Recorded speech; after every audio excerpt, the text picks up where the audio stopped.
So welcome everybody. Oksana and I are here in Australia and to present this program.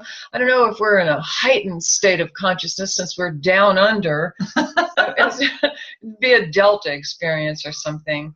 But we just want to welcome you and say that we hope you get a lot out of this. We're going to look at a PowerPoint show to begin with. And then do a meditation at the end. And the usual blend of cognitive and intuitive understanding hopefully will give you a lovely whole brain experience. So I'm going to share the screens. So what you see here on the screen, the title, next to the title, Peak Experiences and Spontaneous Illuminations, is a picture at left of a priest who came into the house of Nikhet Khaitan every morning and met with his mother, and they took flower petals and prepared altars, and it was just a beautiful experience. I was waking up to incense every morning. And of course, that's one path to peak experiences of spontaneous illuminations. And then for me, down at the right, that's my grandson, Blake, who you've met on these webinars before, I'm sure. And then my little grandsons on the left, that's Ethan, and the right is Logan. For me, being with them is a peak experience. So that was just the point to say that lots of things cause peak experiences. Up here, we have the path of nature, yoga, a spiritual tradition, whether it's Buddhist, Christian, or whatever it is. Of course, brainwaves dear to our hearts. And the center, just kind of a sense of cosmic consciousness. Maybe it's going to be a spontaneous illumination, or maybe, you know, you're just fascinated with sacred geometry or something like that. Of course, energy healing leads to peak experiences and spontaneous illuminations, as does the path of the heart. For a lot of people, it's just about I love, and everything comes to them straight out of that. Of course, meditation, then shamanic, the path and journey, and then qigong, tai chi, and so forth like that. We just know from the data that all of these paths are intimately involved with the kinds of peak experiences that Abraham Maslow talked about. He described them as rare, exciting, oceanic, deeply moving, exhilarating, elevating experiences that generate an advanced form of perceiving reality, and even mystic and magical in their effect upon the experimenter, who may not know she is experimenting, but just is walking through a forest. And so he said that there are several unique characteristics of a peak experience, but each element is perceived together in a holistic manner that creates the moment of reaching one's full potential. Peak experiences can range from simple activities to intense events. However, it is not necessarily about the activity itself, but the ecstatic, blissful feeling that is being experienced during it. I remember that I was reading Maslow's book that set out the hierarchy of experiences or growth. And he gave the example of a woman who's in the kitchen chopping carrots. And she looks over at her husband and children, and all of a sudden her heart just explodes with joy. And she had exactly this kind of peak experience that Maslow is describing here. So it can be something mundane that leads to it, or it can be a more intentional path. Now, as for spontaneous illuminations, came before Maslow considerably in 1872, but this is our famous Richard M. Buck, who, while he had been actually meeting in an informal living room gathering with some extraordinary people, among them, what's his name, Leaves of Grass, Walt Whitman, and a whole bunch of literary figures like that.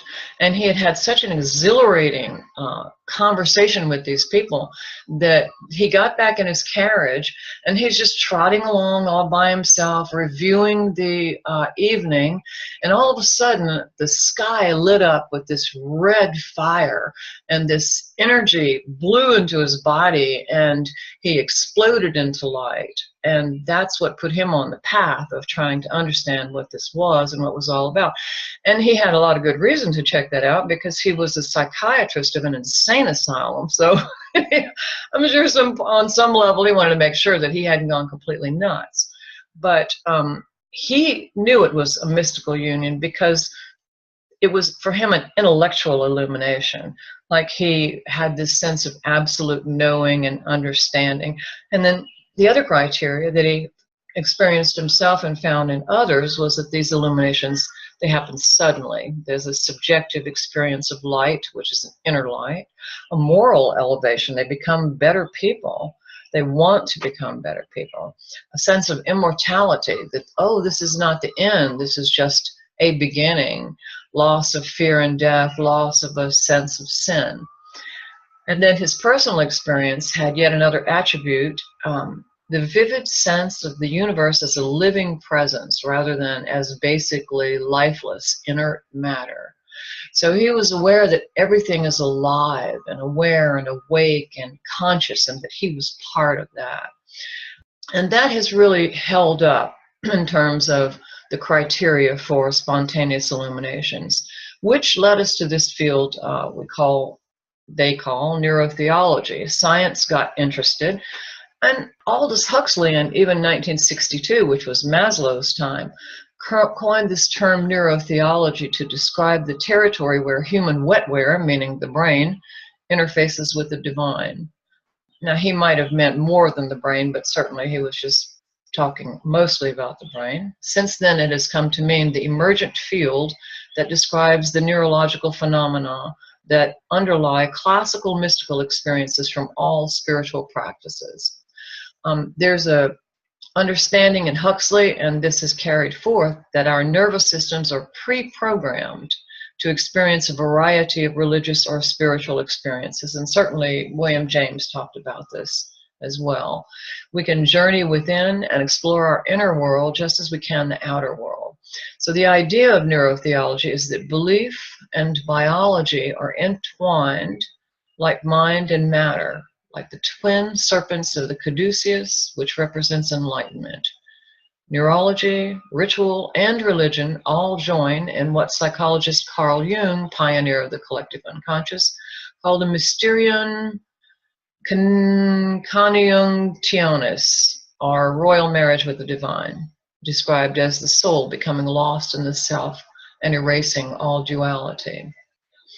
Now, these religious terms for these scientific guys can be anathema to some, and to others quite welcome, because many of them have spiritual and mystical practices. And indeed, like Buck and Maslow and William James, Huxley himself, all of them had some kind of peak experience or spontaneous illumination that sent them in this direction, just as we ourselves have, and that's what sent us in this direction. But neurotheology is mostly talking about brain scans. They are trying to discover where in the brain mystical experiences are felt, processed, and they have basically two theories. Either that you push a part of the brain like you would push a button, and that triggers a mystical experience, or the pull part is that something pulls you into a mystical experience, and that appears in the brain. And indeed, that is the direction that the scientists have taken as they ask these questions. Could altering brain chemistry by playing some visual and pleasure circuits while quieting those governing self-image, cognition, orientation, and time sequencing give rise to transcendental bliss, a God experience? Could physiological effects give rise to the electrochemical supercharge described as Kundalini, the serpent power that rises up the spine in illumination? Now, and to say in short that some of these scientists who are neurotheologists, they're not talking this Kundalini language, but as a force, as an effect. They will accept that and say, okay, something's happening in the body. And then the other question, how can we journey along the continuum from pleasure to enthusiasm to joy, ecstasy, and enlightenment? And so it says, these are the questions posed by both theistic and non-believing scientists alike in an attempt to comprehend our spiritual urge. So it's great that they're studying this because they are finding things out. This was a 2015 study I found online by the Rehabilitation Institute of Chicago and also Victoria University of Wellington. These guys are saying that it's the pull. The answer is the pull. That something in the brain is being moved into a state of consciousness rather than you push a button and something happens. So they're saying that the real cause of mystical experiences is the suppression of the brain's regulating functions that increases the likelihood of mystical experiences. And what they did, these are the actual brain scans that they used in this study. So they were literally looking up where did these things happen, where in the brain did it take place within a group of veterans from the Vietnam War. They had given them cognitive tests before and after the war. I can't imagine why, but nevertheless, luckily they did. And they used CT brain scan data and were able to examine how damage to certain parts of the brain affected the likelihood of having a mystical experience. And the result, our study supports the pull theory, as those who suffer a traumatic injury to supposed God spots that you would push on to get a mystical experience. Instead, the ones who are more likely to have mystical experiences were those who didn't have any traumatic injury. If you had a traumatic injury, you could still have a mystical experience. So this is just to say that the next 4 slides that we're going to look at are from online TEDx Penn State or Penn University YouTube presentation called Finding Our Enlightened State. And I'm sure you know about Dr. Andrew Newberg. He really made waves back in 2002 with his book, Why God Won't Go Away. And he posited something that I love to teach people because it's really a foundational principle for how consciousness works. And he talks in that book about these neural streams that are aroused from the sympathetic nervous system and the parasympathetic nervous system. And so if you're highly aroused, then you have this, if you get too aroused, say you're trance dancing on a physical level and your body is getting very aroused, or if you're running some very strong gamma waves, then you're aroused in the brain, which will also arouse the body. And I'm paraphrasing and maybe adding a little bit of my own understanding into this, but essentially he's saying that the brilliant function of the brain is to send out compensatory neural stream from the parasympathetic nervous system so that you have a neural stream from both systems simultaneously and they cancel each other out. And when they do that, the parietal lobe becomes inactive, and the parietal lobes are where we get our sense of self and our sense of our location and time and space, and suddenly you have a mystical experience. So this was a really important book, and one of the slides I'm going to show you backs this up. And then he wrote, I'm not sure in what order, certainly How God Changes Your Brain is important, Principles of Neurotheology, but this is the most recent one. I think you read this one too, Gary, this How Enlightenment Changes Your Brain. It's really a terrific book. So Newberg is out teaching this, trying to understand it for us. Fascinating. I have both of those.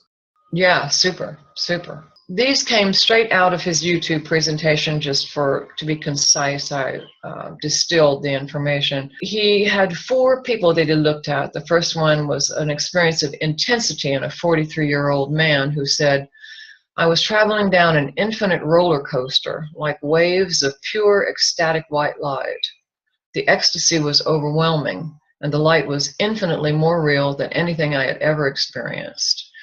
Well, he pressed the button, much like our little pause button, that signaled Newberg to shoot him up with a radioactive dye and wheel him on a gurney into the X-ray room. And the brain scan showed that his limbic system had been activated, which is not a big surprise because it's activated when something of great emotional impact occurs.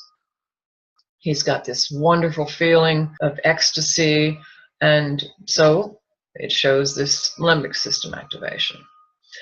The next experience was clarity in a 37-year-old scientist who said, everything in life seemed to click. I had this clarity, and it was as if I was looking at life from the inside out. Now, I suspect that we would call that an aha. It might have been a bit more than that for her, but I show this on the left, the subject at rest. And you can see that both the red dots here show that the thalamus and the left and right hemispheres are lit up. Just as a matter of course. The thalamus is on to integrate sensory information, and it constructs our view of reality. Literally our view of reality in a sensory way. I'm sure that this must be connected with alpha, although not being a neuroscientist, I can't say how. But at the aha moment, which I added, but she called it a moment of clarity, well, what we see as the left thalamus activity disappears and the information moves over, or the experience moves over to the right lobe of the thalamus. Now this next slide, this is an experience of unity had by a 65-year-old Jewish woman. She said, I felt an energetic merging and being at one with the most powerful creative force in and beyond all universes. Well, she experienced this in her parietal lobes. On the left, you see that the brain activity is equal in the frontal and in the temporals and in the occipital lobes. But once the unity experience started, then the activity in her right parietal lobe almost disappeared. And the parietal lobe, I said earlier, is about our sense of self and our location in time and space. And you hear the Australian birds in the background. So the parietal lobes are really what he focused on, Newberg focused on in his Why God Won't Go Away book. And it makes perfect sense. If we lose this lobe's governance, or this one, he said it was both lobes in his book, so maybe this was a one-lobe woman, I don't know. But if you lose the parietal sense of governing, not only your sense of self, this is your sense of self-separation, your body's, this is my skin and this is where I end and this is where the next person begins. That's what the parietal lobes govern, as well as your location in time and space. Well, certainly you're going to open up to an experience of unity consciousness, because this lobe is what's keeping you from that. The brain is keeping you in the earth so you can function. And then this guy, an agnostic male, he said, I surrendered my past, my future, any conception of myself, and any conception of spirituality. This was in the frontal lobes. Conscious, active thinking mind, decision maker, list maker, executive function are beta waves. We know it well. This really is the key for us in many ways. Well, it is the key because it's the first step. If you can't quiet your beta waves, you're not going anywhere in consciousness. Everything has to follow that. And by the absence of the red color, you can see that he's not in his beta. In fact, he's back here in his thalamus, and his limbic system's activated on the left, and then looks like his visual cortex is activated as well. So I just put this together to come out of the Newberg thing as kind of a synopsis and said, okay, so we've got neurotheology, which maps sensory perceptions and our inner experience to define which part or parts of the brain switch on and off. They're still looking for consciousness in the brain. Where we're looking at it in a much more holistic way and multidimensional way, with the concept that the whole is greater than the sum of the parts. We're looking at brain networks, which we consider to be the forest, versus areas of the brain, which are the trees. We're also looking at the role of the heart, psychophysiology, the mind-body connection, as well as neurochemical changes. I mean, we don't map that, but we certainly have questions about it. Does the EEG stimulate neurochemical changes, or are those changes stimulated by EEG activity? And then we're also taking into account other multidimensional aspects like the involvement of the glands, like the pineal, that sense of light, the chakra system, and the health of it, as an indicator of self-separation. You know, if we're all up in our upper chakras and there's little to no activity in the lower chakras, then we're certainly not grounded. And that matters to us. We're going to see stuff like that on the GSR. We're going to see on the GSR and the blood volume pulse Kundalini, and of course EEG. And then we're also looking at the concept of the biophotonic field. You know, we used to be called the auric field, and now we're looking at it as an absorber and, you hear the birds? An absorber and an emitter of light. It's wonderful to look at what neurotheology is doing, what neurophysiologists are doing, what the quantum, I mean, I just came back from this Miami consciousness conference and Congress, and they spent the entire day on Saturday, this just stream of quantum scientists all talking about the quantum wave collapse, whether it exists or not. And these are objective and cognitive approaches where we really want to take into account the heart, the spirit, and other factors which interrelate really to what you see in brainwaves. And so I just added this in because of a previous webinar I looked at 5 different people whose brainwaves were monitored during individual sessions. The very same meditation that we're going to do today, the expansion and contraction of consciousness. And without being a neuroscientist, I can't say this, but I'll bet you that thalamus is an alpha or a theta or an alpha theta function. Certainly, we would be seeing the parietal lobes in this rounding of the delta, even in this more diamond-like pattern down here at the bottom, because there's that sense of separation. That's what we define as an evolved mind. The loss of separation between subject and object, and that's parietal function. Of course, we're looking at the frontal lobe here, frontal lobes with this collapse of the beta, the high beta, and even the gamma activity there. The limbic system, well, I'd say the limbic system is a lot of what drives these experiences that we see on the mind mirror, simply because if you don't feel it, it's not happening. If you feel it, it's driving what's happening to a great extent. And I could tell a lot of stories about that. Well, I will tell the story. This is kind of a cool story. Years ago, when I was like, I don't know, 22, 23 years old, I had a broken marriage and a 2-year-old daughter and a mother-in-law who was a charismatic Christian. She helped me move from Florida, where her son was rather misbehaving, back to Baton Rouge. And just because she was so nice to me, I started going to this charismatic Christian church. And I was astonished by the stories that I heard from people. Talk about peak experiences and spontaneous illuminations.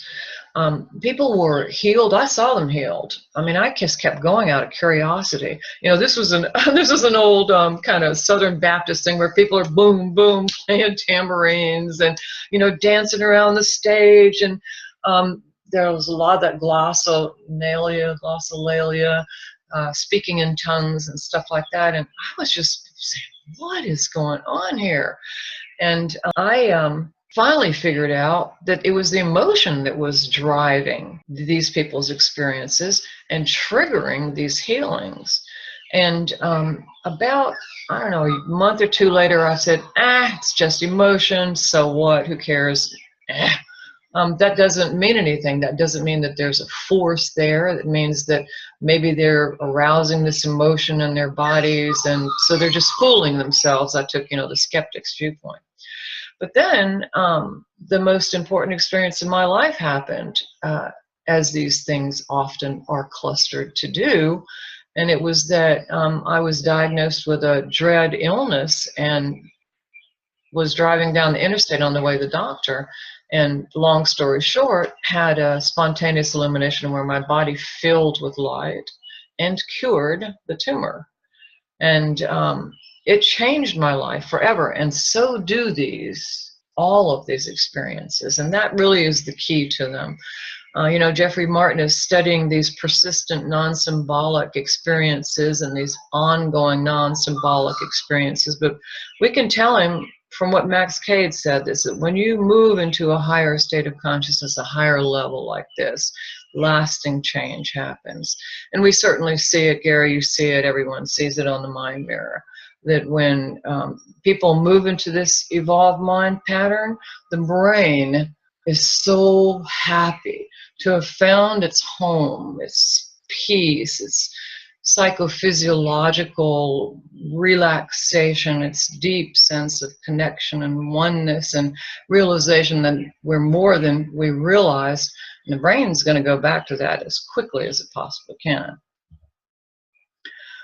So let's look now, what is enlightenment?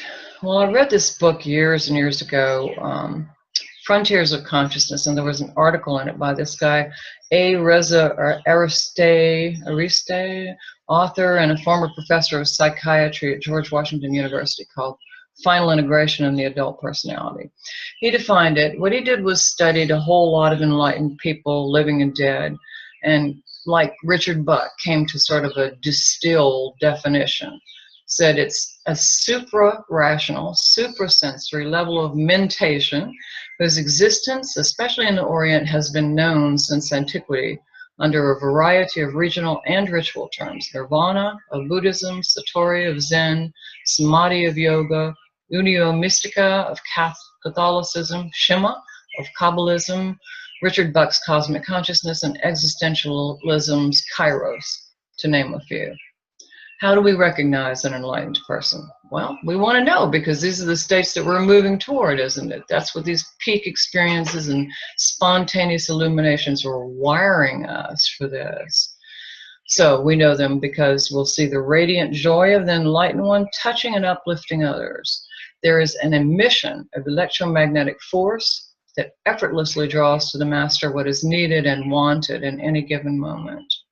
People are attracted to the master's wisdom, kindness, generosity, and warmth as to the light of the sun. So the enlightened one, while experiencing these sensations of light, bathes others in emotions of supreme joy, rapture, and ecstasy that extend far beyond the ordinary. While resting in a peaceful, joyous state, an intellectual illumination comes in a lightning flash of identification and merging with creation, the infinite, the immortal, all opening to an understanding of the meaning and drift of the universe. This is that absolute knowing, this oneness. Oh, here it is, what I've been looking for. So that the grip of angst, the gnawing loneliness, everything disappears in that one flash of illumination.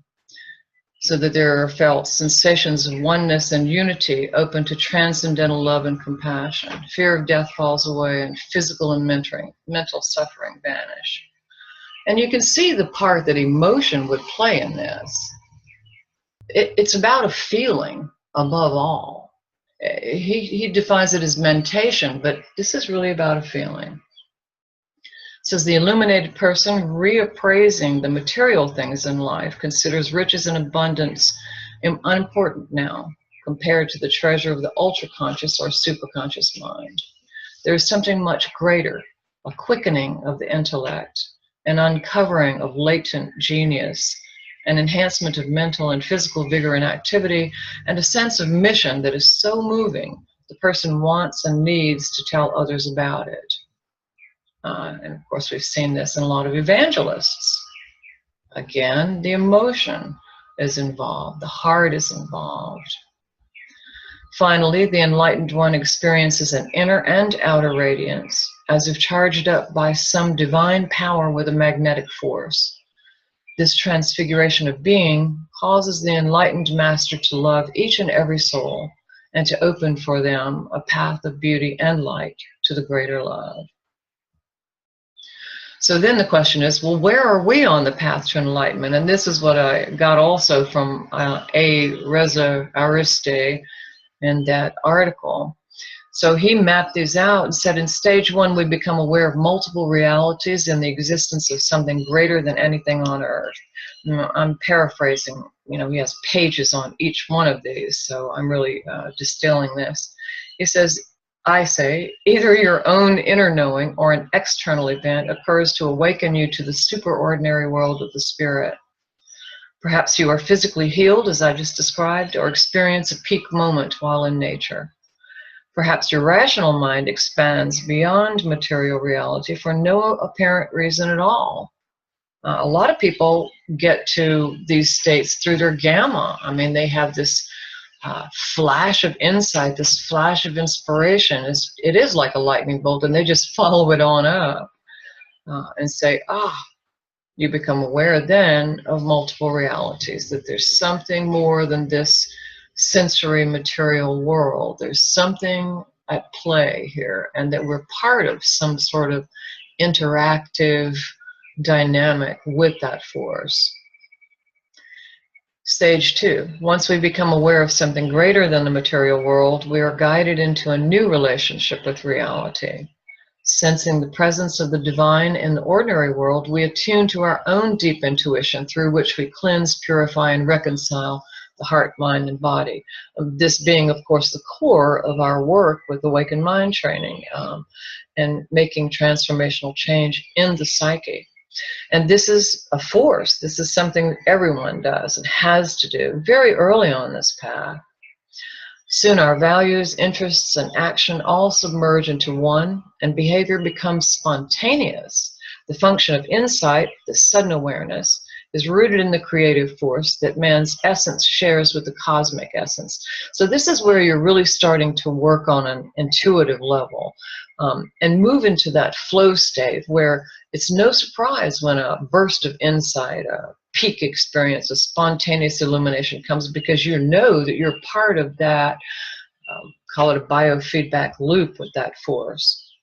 And in the same stage too, everything in the world comes anew, and a succession of insights illuminates the mind and increases vision.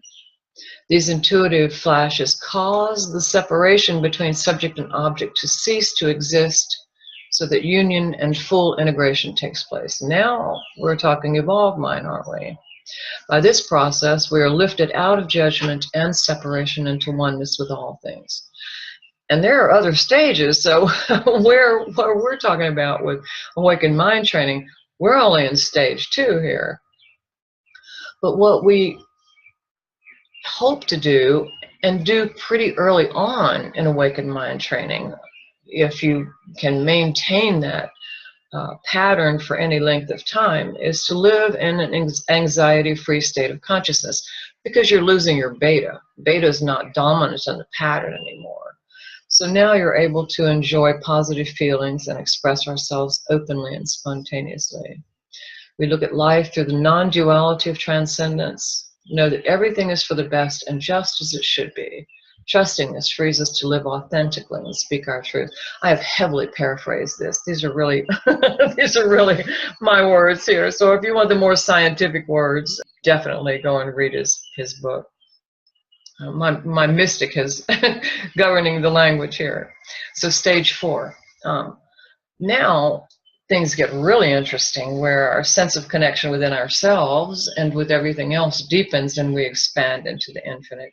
In this advanced state, where all is one, we unite with cosmic consciousness to instantly access all love, joy, wisdom, and knowledge. And this is very close to Max Cave's description of that evolved mind pattern with spontaneous inflow of insight from higher levels of awareness or higher dimensions. Time and space cease to limit us. As one soul living in no time, we materialize and dematerialize at will, drawing on divine light to heal ourselves and others. I haven't materialized, but I sure wish I could. Don't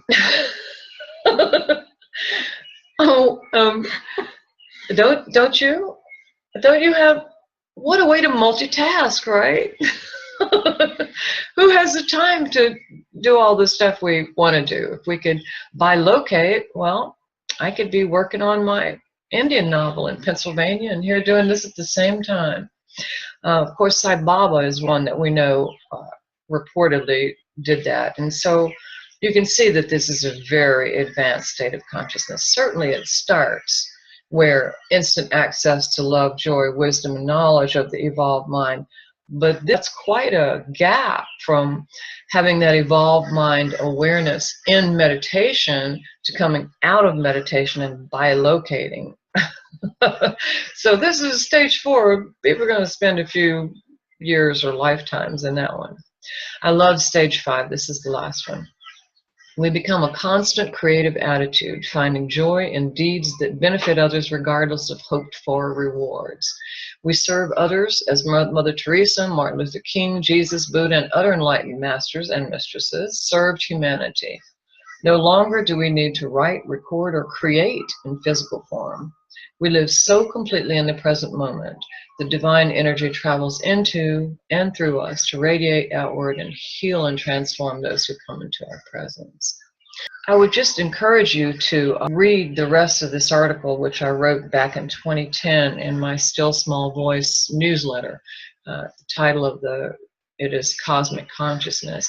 And there are a lot more details, such as the one that I think is really pivotal to stage 5. And in stage 5, we learn to bear or to carry the burdens of the world without pain.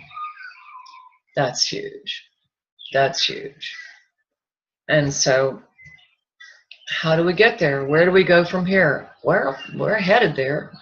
With this work that we do, this awakened mind training, we are rewiring, conditioning, stabilizing that awakened mind pattern, and it's that awakened mind pattern that gives rise to these higher states of consciousness, because you're doing the work of cleansing, clearing, and purifying, removing the self-separation and the separation that we feel toward others in our spirit. We're pushing our boundaries and our borders so that there aren't any, and there's only this open flow of experience and feeling and connection with that light, however you perceive it. Like, we metabolize light is one way we could think of it, really, is that, and we don't not infringe, we don't distort it in any way. It's just us and this light as beings of light. And so this meditation that we're going to do right now is really about rising to the level of that understanding of who we really are. And this is an Anna-wise meditation. She presented it at Esalen during her spirituality and EEG seminar, usually a 5-day seminar. And people had some really profound and lasting experiences. As I'm sure you know, Gary, I'm sure you saw a lot of change with people, right? At Esalen, when people did this meditation, can you comment on that? Okay, are we expansion and contraction of consciousness? I'm not quite sure if I know that name. She may have used a different name on that. She might have, but you'll recognize it if you do it right now. Yeah, I'd have to hear it. I'm not quite sure which one you're referring to. Yeah. Is this the inside outside? Right. Expanding the field of awareness and then coming back again. Yeah. To narrow focus, wide focus, right. Narrow focus. Yeah, she began to call that Shikantaza. You know what? I think she did. Yeah, that burning the cold, snowy wet off the Himalayan monks. Yeah, this could definitely take you some gamma for that. Yeah. And, you know, what I've come to realize is that this is really a basis of creating flow. As you go inside, outside, expanding, contracting. In the description of flow, some of the tennis players that I've listened to, it's the ability to focus in a narrow focus, up close, maybe not more than a arm's length away, and at the same time to take in the entire field without any expectation of where that tennis ball is going to come at you. And all of a sudden, boom, they're like into a flow state. So it's a very, yeah, it's I think really one of the central meditations. We've seen it. It's exhausting for people, really. I've seen a lot of people, by the time they have finished, their mind is just so fried that they're just completely open to everything that's happening. I know what you're talking about. I found it very hard to do that meditation too, because I was already so expanded. It was hard for me to go to that pinpoint of consciousness, and I still have trouble with that. It's hard for me to come out of a super expanded awareness that I live in all the time. And she's asking you to, you know, focus on a point and only that point and nothing but that point. And my psyche goes, no, no, no, no, I'm getting lost. But I've got to take it all in.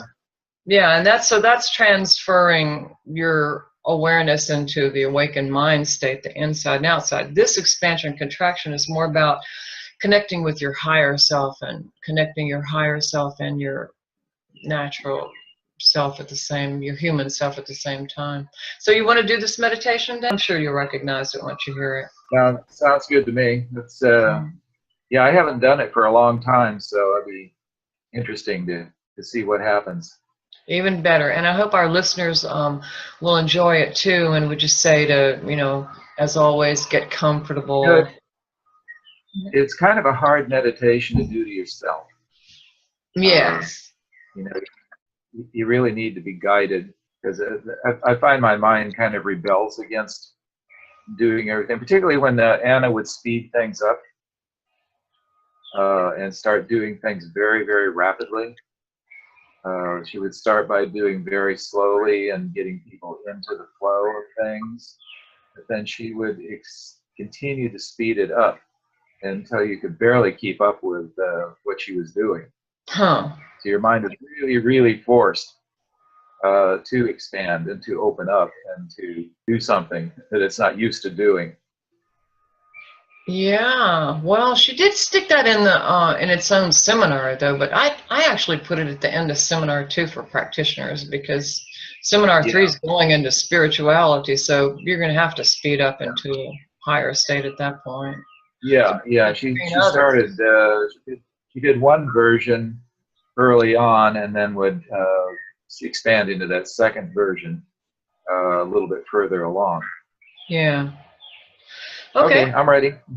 All right, so here we go. This meditation doesn't have much relaxation at the beginning, so it assumes that you're sitting in a chair and you already know to slow your breathing and relax the back of your tongue. And just sort of relax your body from head to toe, maybe on an in-breath. And imagine that in-breath going up to the top of your head, and just as you exhale, sending that wave of relaxation down through the body to the tips of the toes. You could do that a second time, inhaling, letting the energy go to the crown. And then the exhale, that wave of relaxation all the way back to the bottoms of the feet. Or you can use your landmarks to help guide you down quickly and effortlessly into a deeply relaxed meditative state.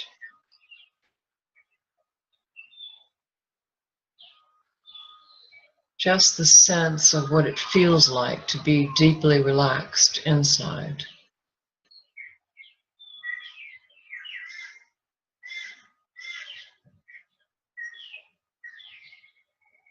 deeper and deeper inside yourself.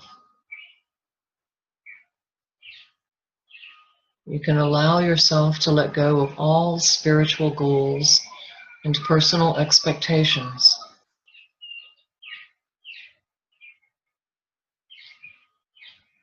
Just become present inside yourself, right here, right now.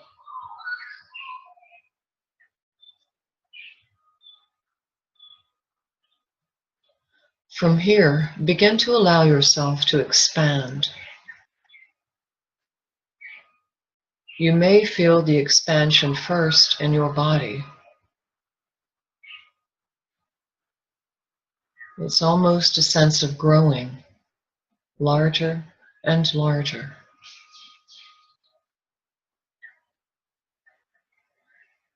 You may feel the expansion in your energy system, moving upward and outward, as if to follow a column of light up through your spine and out the top of your head.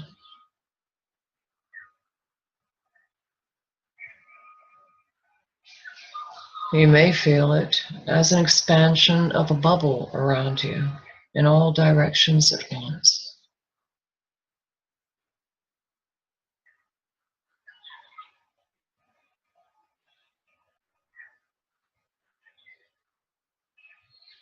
You may experience it almost as a sense of going home, a return to the light.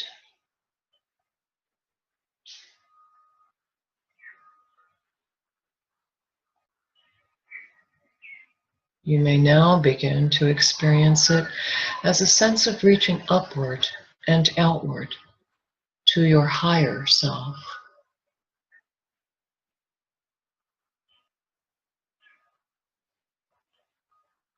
And as you reach out to your higher self, you realize that your higher self is at the same time reaching down to you.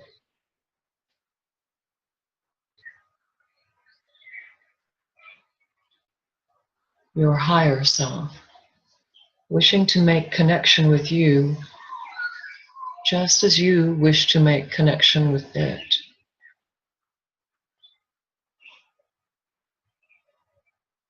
Experiencing the union that is your birthright.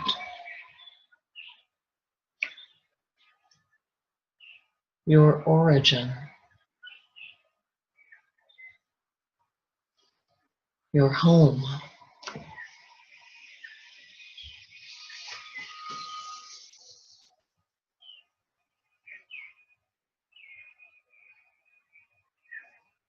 And now, from this expanded perspective, you can begin to get in touch with the infinite.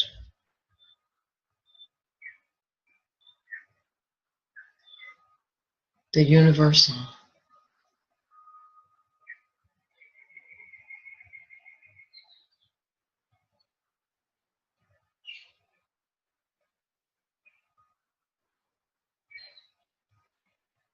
You can feel the flow of rightness.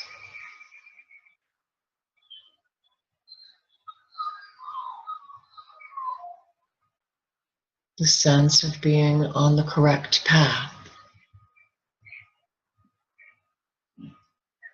Or in the right Tao.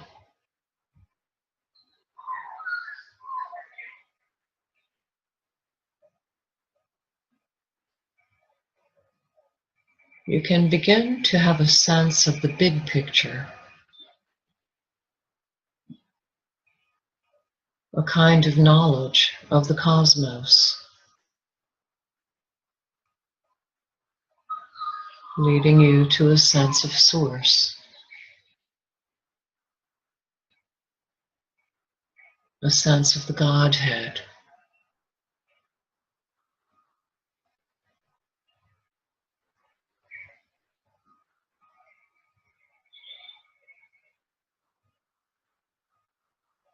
No matter what name or names you choose to use.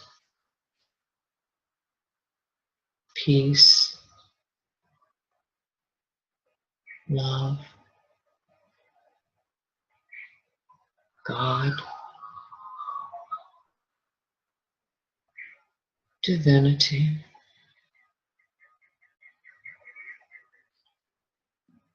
higher power,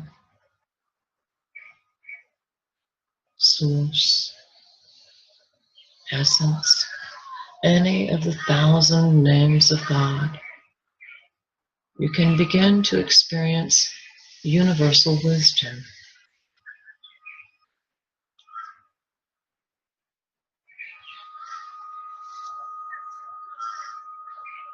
Just allow yourself now to spend a few moments in this state of harmony and bliss.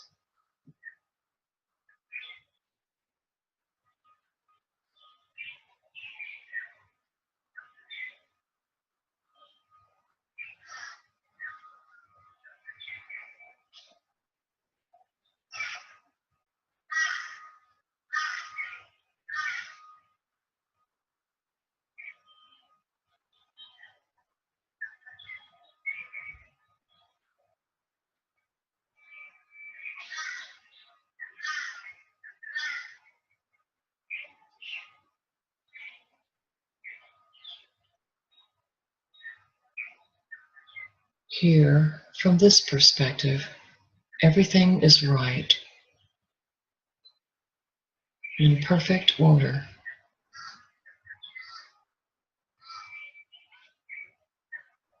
You may see with absolute clarity of vision, or it may be blurred in blissful equanimity.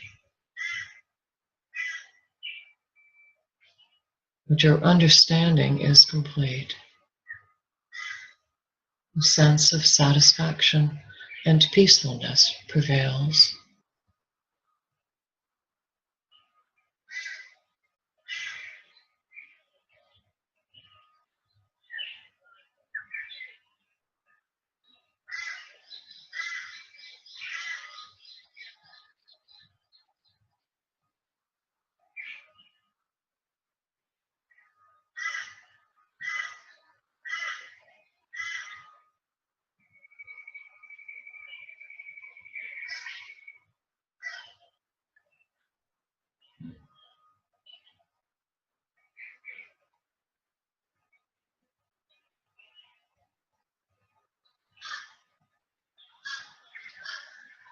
And now you begin to gaze down upon the smaller, more contracted world of your incarnate self. And it gently and slowly begins to become clear how right things are down there too.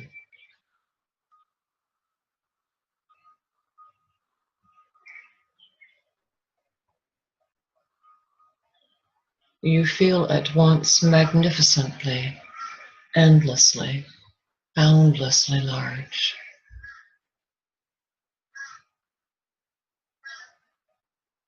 And yet intimate and comfortable in the humanness of your incarnate being. At home.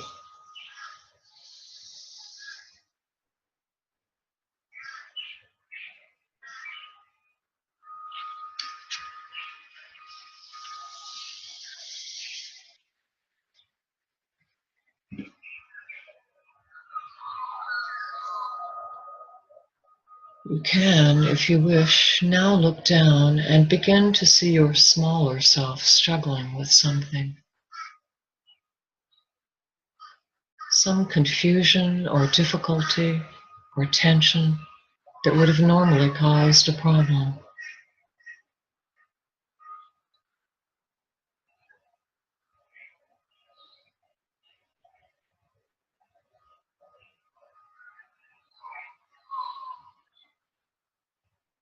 You can, if you wish, drop a line of connection, like a plumb line or a ray of awareness, down to him or her, filling your smaller self with universal consciousness.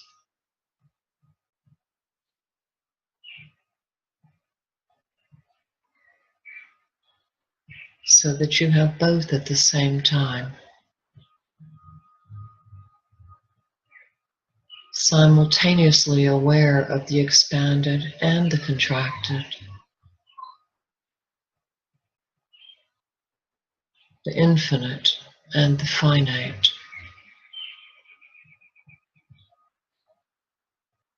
the transcendent and earthbound.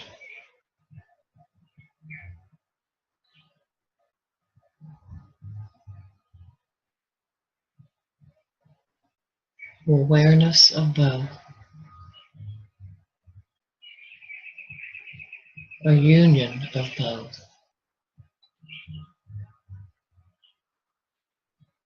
a merging of your higher self with that which is small in you,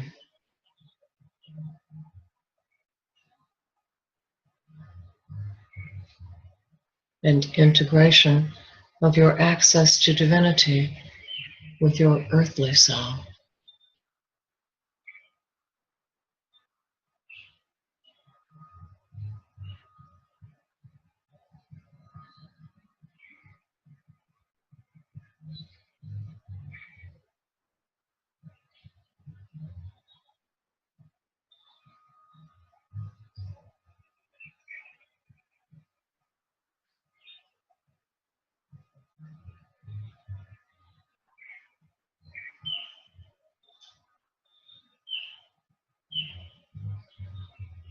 And allow yourself now to have a new perspective,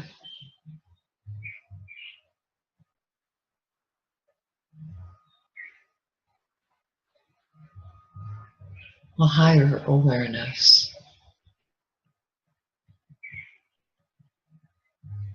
a greater and more spiritual understanding of your incarnate issues.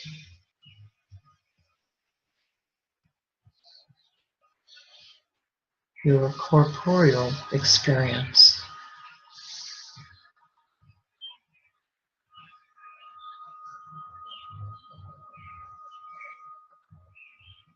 You may now wish to bring this universal wisdom to any other aspect of yourself.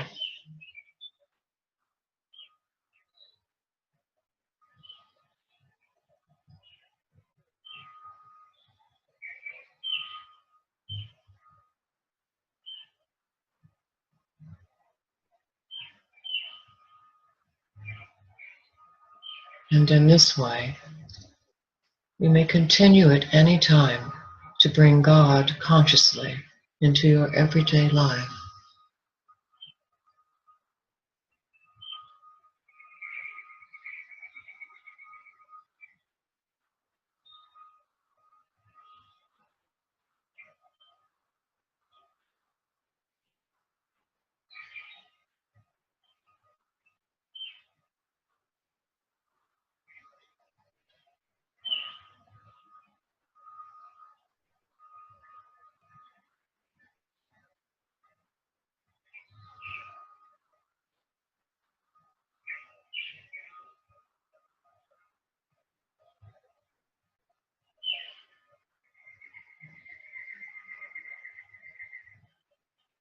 And before you end this meditation, take a few moments to distribute those higher energies throughout your body.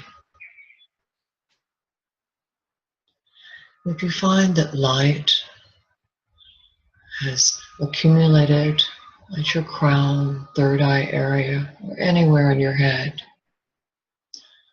bring that light on down to circulate through your organs, systems, cells, and distribute it all the way out through your arms and hands to the tips of your fingers, to all the way down into your legs, feet, to the tips of your toes.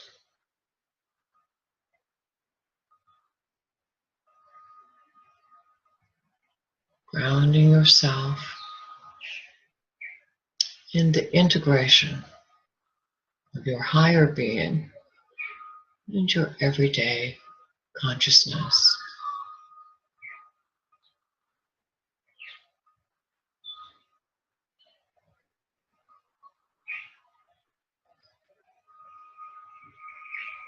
And then when you're ready, begin to find a closure for your meditation.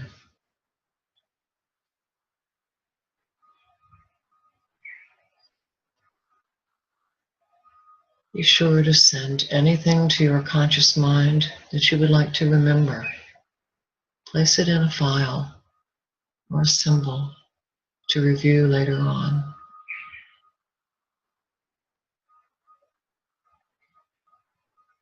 And you may also wish to create a landmark or find one, word, image, concept, or body sensation that describes what it feels like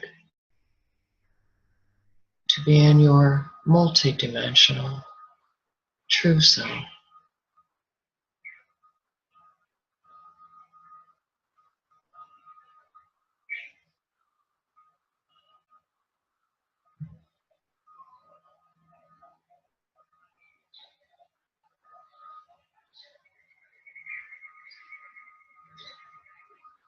And when you're ready,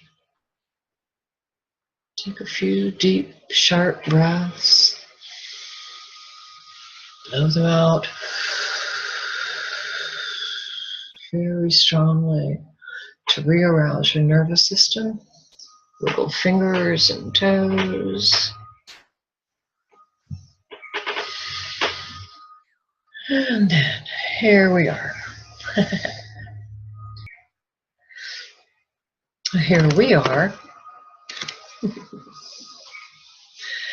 So how was that? Oksana, you want to go first? Yes, I can go first. It was very, very good. Very good. I feel more space. I don't know, like literally more space inside my head. And it feels good. It's like this meditation opens the lid, if you can say it this way, somewhere from the top when you're, just stuck in your mind, running your thoughts, and then just the lid opens up and you feel that connection with everything really, and you feel connection and expansion. And when you asked about the words that could help me explain or remember this experience, I can say it feels like little child found many parents, many carers, and suddenly, instead of being confused and puzzled and caught up in your, earthly drama every day, little things and bits, you feel, oh, I'm not alone. I have help, I have care. And I mean, as I said, this is not just my one adult. There are many parents and many carers around this little child taking care of you. And that's a great feeling.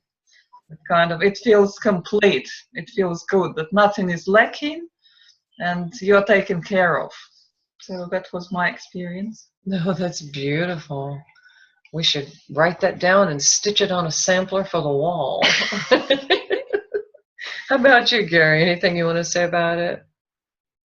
Well, it was very pleasant and just nice to kind of wash the energy down through my body and back up again. You say it's fairly easy to be there. This is not a meditation that I think if Anna ever did this, I don't remember it. I was reflecting on that. So I started with her in 2005, and y'all were there until from like 2001 to 2005 or something. She could have written this meditation after. Yeah, because she had some other meditations that she was using. Because what I was confusing your or the name with was, first of all, the inside-outside meditation, right, and the Delta bubble. And I don't remember ever hearing her do this one. I bet she wrote it after 2005 because it's not in her book and she never recorded it. Yeah, that could be. It could be. Yeah, it's very, very nice meditation. So, I would like to incorporate that in sort of moving it, as we move through the training, sort of towards the end of the seminars. People are more opened up to begin to connect with that sort of thing and get deeper into their meditations. Yeah, I'm like you. I felt it in my body. I could really feel that light moving down into my legs and feet and toes. It was really nice and refreshing on that basis. And I Yeah. suspect that it's going to be very different. I mean, like I said, I saw the guy who became her business manager in the last couple of years did this meditation with her at Essel, and he had this explosion of experience of cosmic consciousness. And from then on, he said, "I'm going to help you. I'm going to take care of you." And he was right there working, helping her through health problems and figure out everything. And a lot of people, Who was that? What was his name? you know, I don't remember his name, but he owned a recording company in upstate New York. I remember that. Other people had extraordinary experiences with this. And I think it's because, you know, it puts you into stage one on that path to enlightenment. I mean, that parietal lobe gives, and you've got this unity consciousness, and then you realize that there are multiple realities. Something's going to change. You're not going to ever go back. I have this expression that I love, and it's that once you know, you can't not know. Once you experience something like this, you never go back. You're never going back. Your brain is never going to go back. And I hope that our listeners would have had some really nice experience of it, and would have just invite people to let us know. Right to Oksana and me, we're going to edit this thing down and send it. She's going to edit it. She does all the work. And let us know how it affects you. And, you know, we talked about at one point having a blog or a Google Hangout or some way of communicating. Maybe this is the perfect opportunity to do something like that in a more meaningful way. So Yeah, I have people just have a comment on the various experiences they've had. Yeah, that'd be good. well, thank you for being here, Gary. As always, your presence is much noted, blessed, and appreciated. And thank you. And, I always enjoy being with you. thank you. Same here. Hey, did you hear the birds in the background? We had a lot of Oh Australian yes, birds. they were actually through most of the meditation. They were making me smile. There's something we don't hear in California here at all. Yeah, you know, that type of bird. And in fact, I haven't heard any birds around here for a long time. So it's just so nice to hear all those cheery little birds driving you crazy. Well, we're going to fly with the way of the birds today and just go higher and higher. And wish the same for you as well.